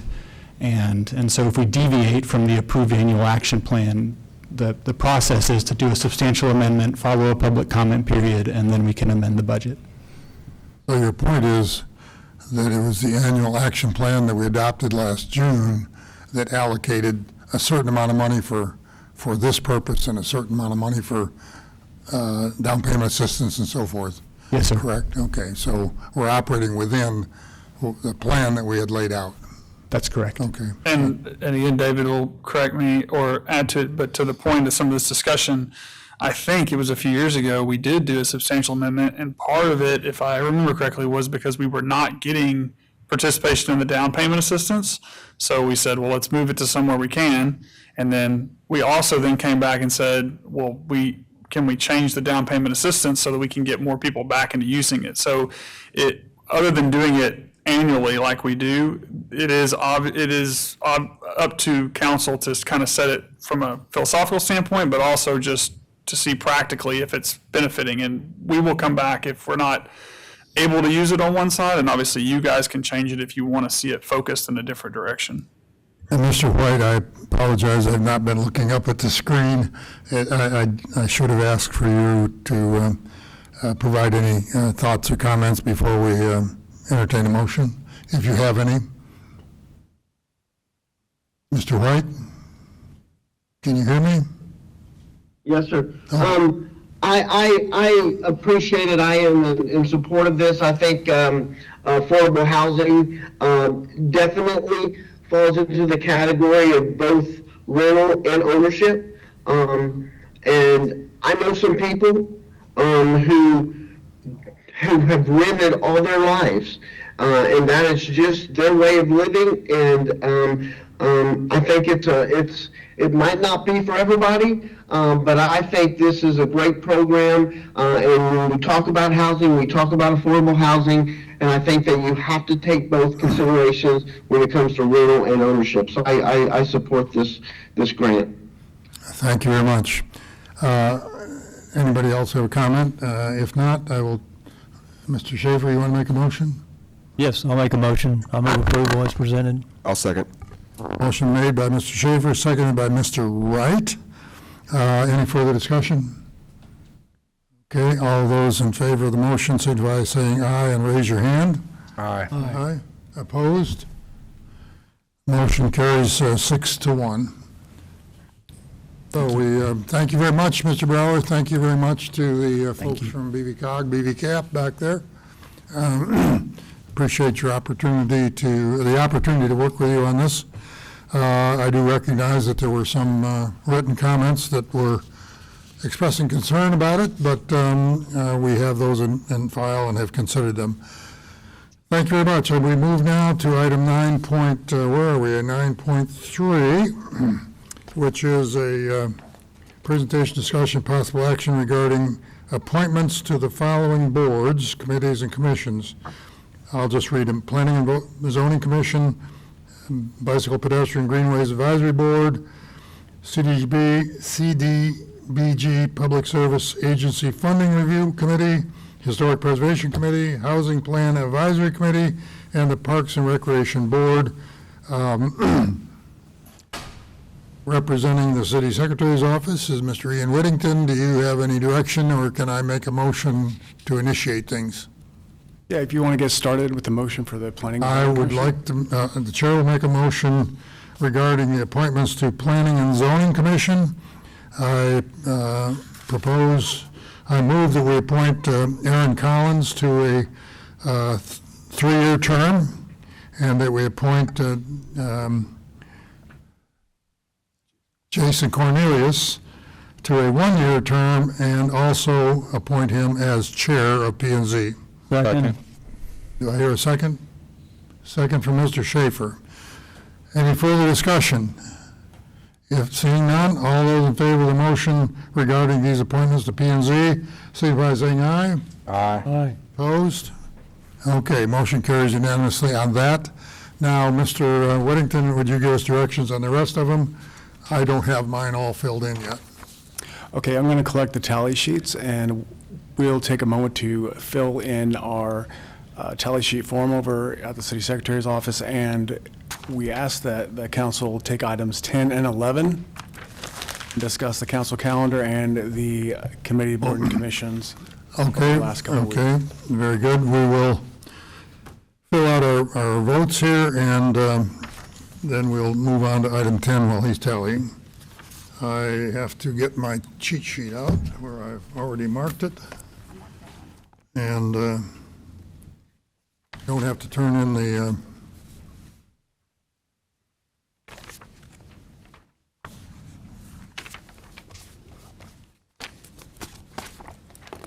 How many sheets do we owe you?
Okay, we'll proceed then and recess that item until the tallying is done, and we'll turn to item 10.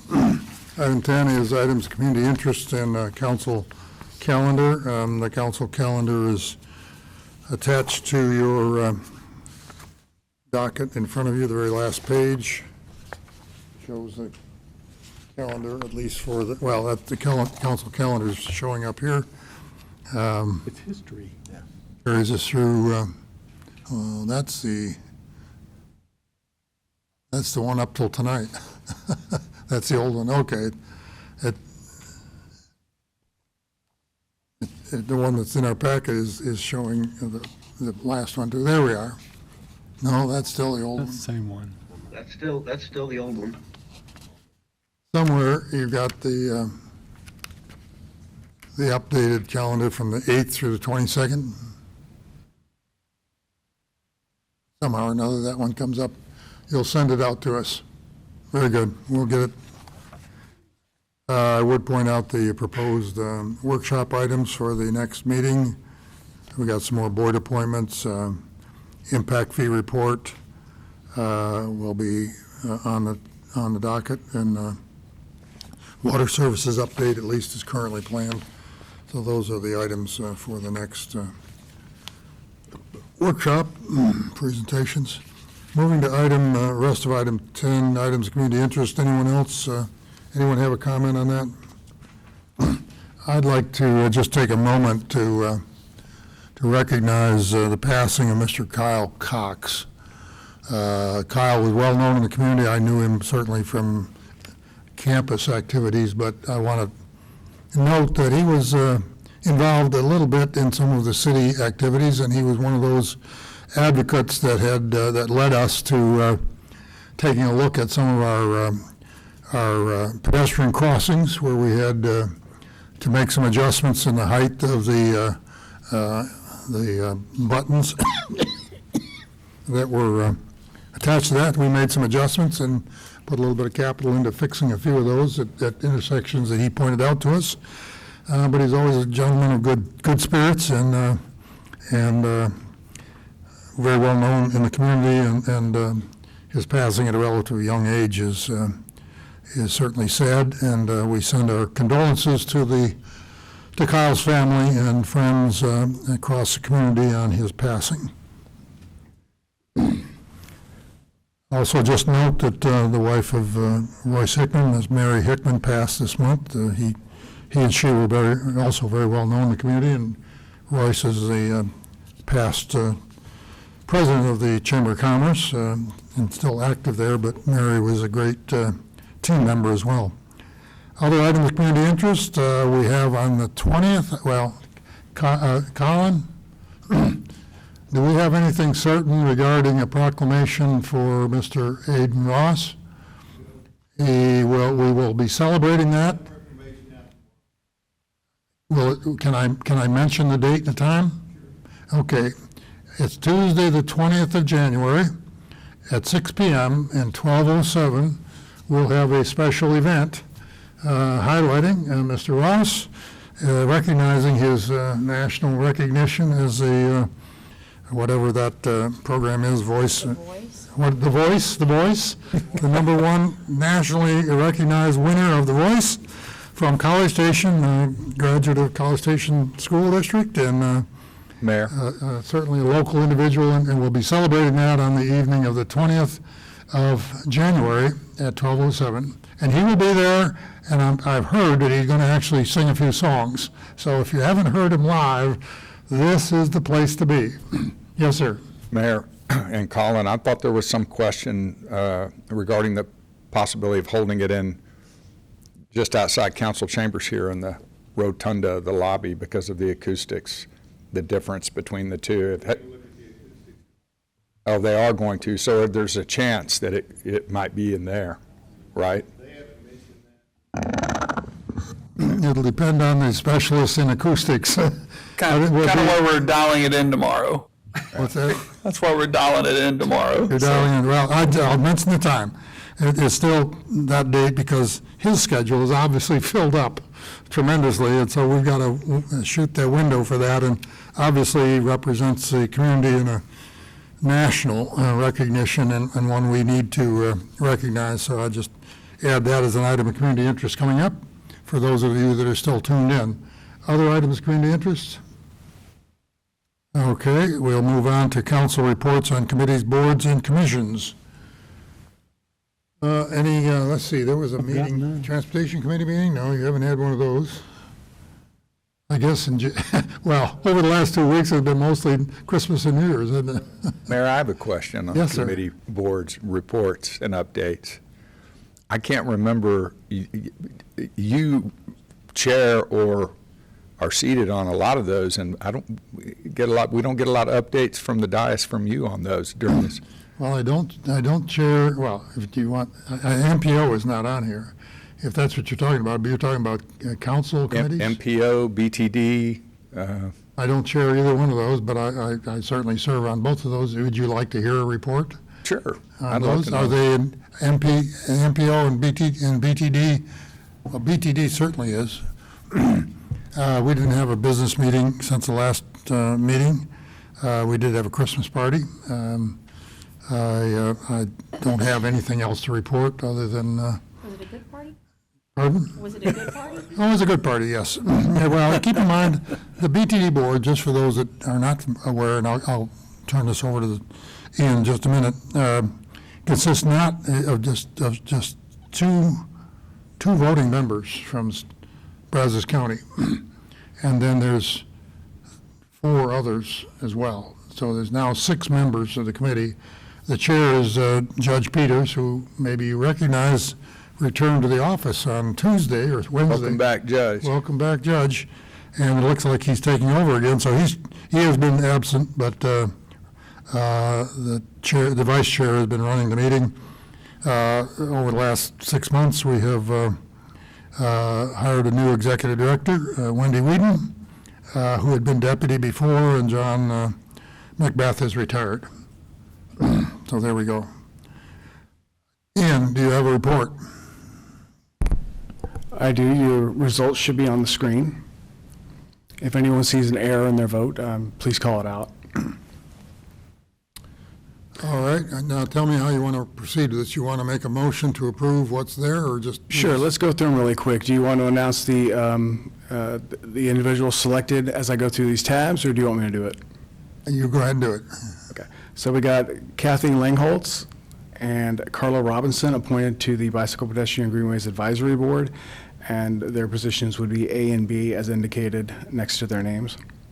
And that, by virtue of our vote, we don't need to make another vote, right? How about at the end, we make Okay, a motion we'll point them to all. Okay. approve the remaining committees, boards, and commissions as presented on the tally sheet. How about that? Okay, that'll be fine if it'll work for you. Very efficient. As long as if we don't have to go back, and we may have to in one of these, well, we don't have to there.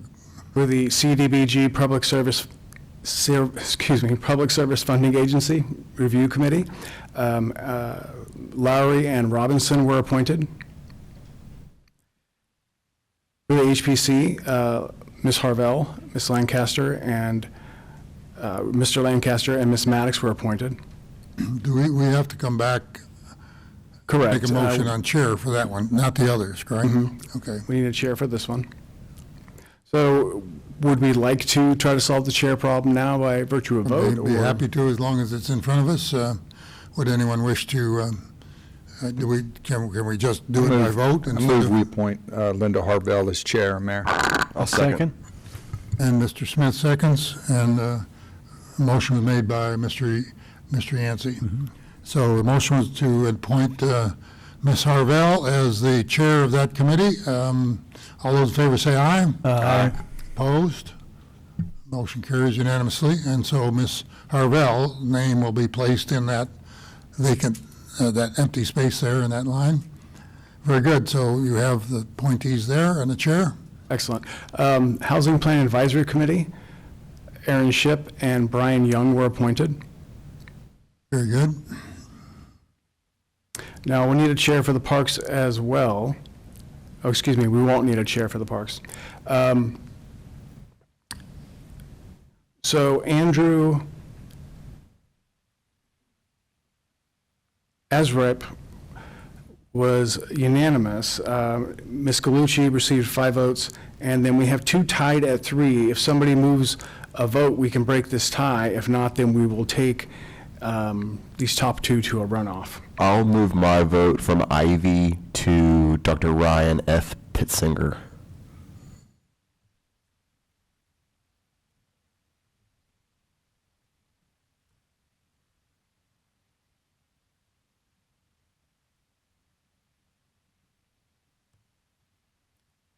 Would anyone else like to move a vote?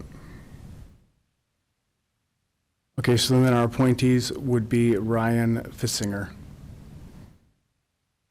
And that's it. At this point, we just need a motion. Repeat the appointments. Mr. Andrew Arzipi,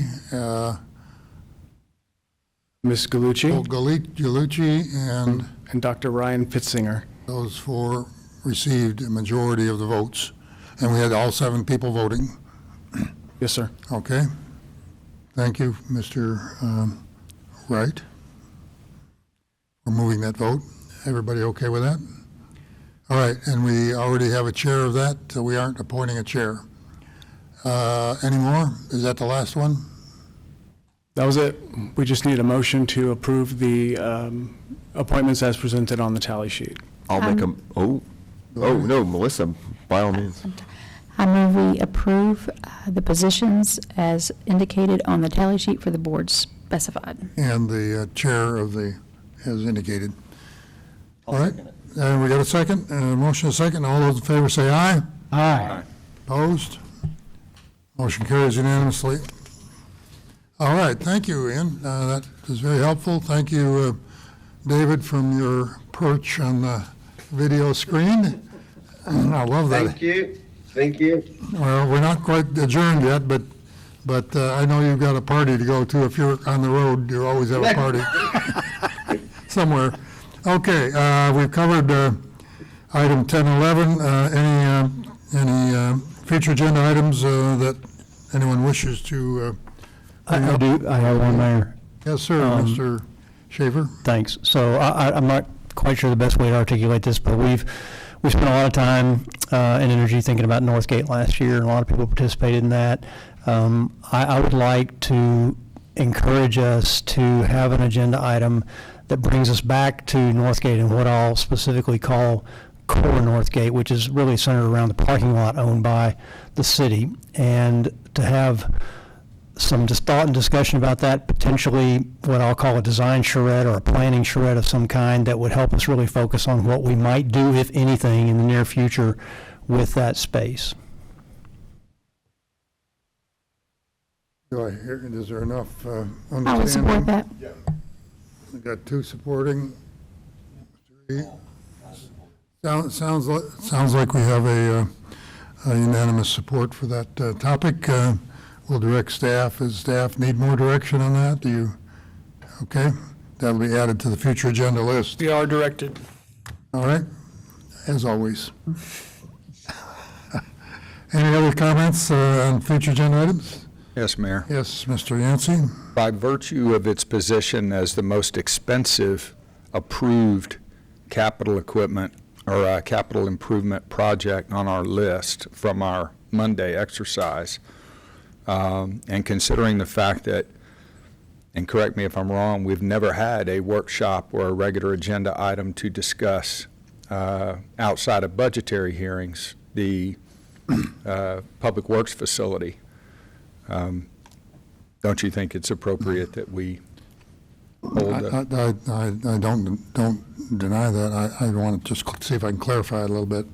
We did direct staff to undertake a study of site location and I guess you'd say what the needs are, what space requirement, program requirements, I guess is what it is.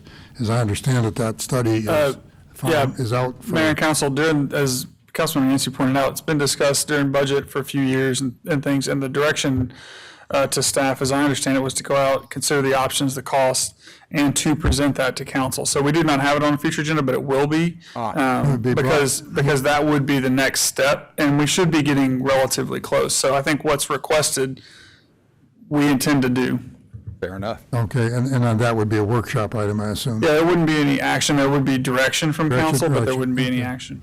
Very good. That's, I thought that would be coming up anyway, so excellent. Thank you for bringing it up. Hearing nothing else, Just wanted to clarify that I did still seem like there was general support for pursuing a discussion or some future about mental health in the community. I think that was still kind of on the agenda. Leading a discussion is the way you put it. Perfect. very good. Thank you very much. And What else? Mayor? Yes, sir. Mayor, this is David. One comment, if I could have the city manager look into mental health courts. That was a big trend about 10 or 15 years ago in cities, where the cities would establish a mental health court to help individuals that need mental health support.